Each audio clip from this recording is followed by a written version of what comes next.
go. Well, I keep putting this off. I'm talking about doing it.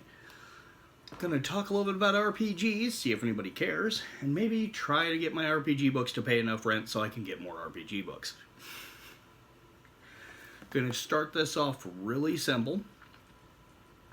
Going to talk about Heroic, Pulp, and OSR. Heroic fantasy is what you think when you see Lord of the Rings. Larger than life heroes, swords, spells, Dungeons and Dragons. Granddaddy of them all.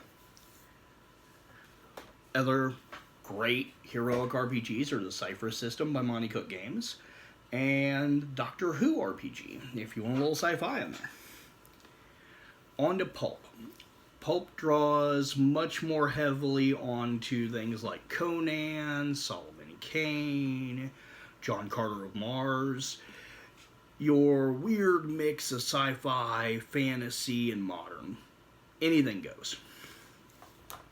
Pathfinder, for example. You have gunslingers, you have weird alien tech, you've got magic.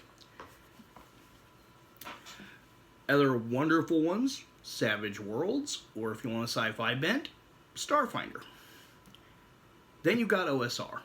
Those are games meant to mimic the older style of RPG from the 1970s and 80s, where things were much more brutal, but also very much random. If you like the Wild Mage chart in Dungeons and Dragons, you will love yourself some OSR. Hi, Lucky. My kitten. And apparent co-host for today. Dungeon Crawl Classics. Every time you try to cast a spell, you roll randomly. If you love Wild Mage, you'll adore this game. They also make a post-apocalyptic game, Mutant Crawl Classics. If you want to scratch your itch for OSR in other ways, there's Borgmork, which is really brutal. And one that I really like, although I don't have a physical copy yet, Neoclassical Geek Revival.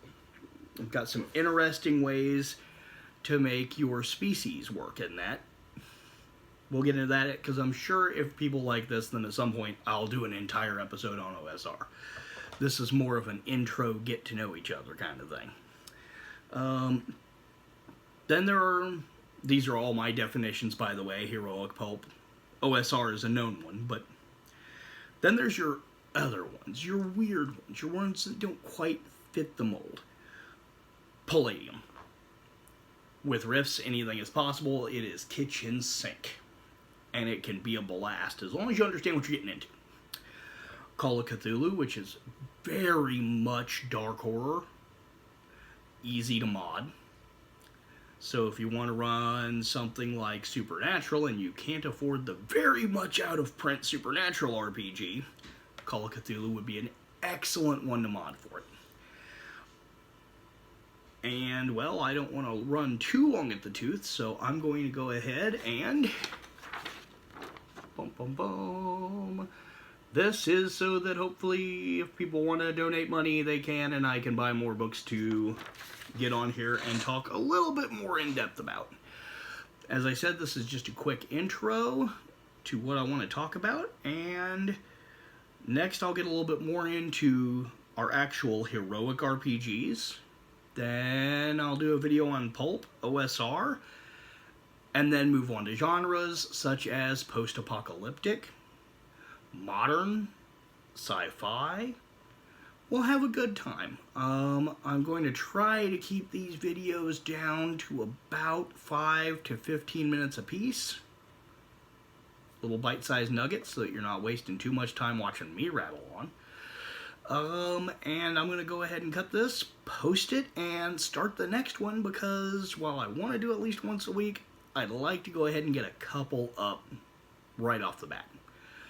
If you've stuck around this long, thanks for watching. Listen to me rattle on about RPGs.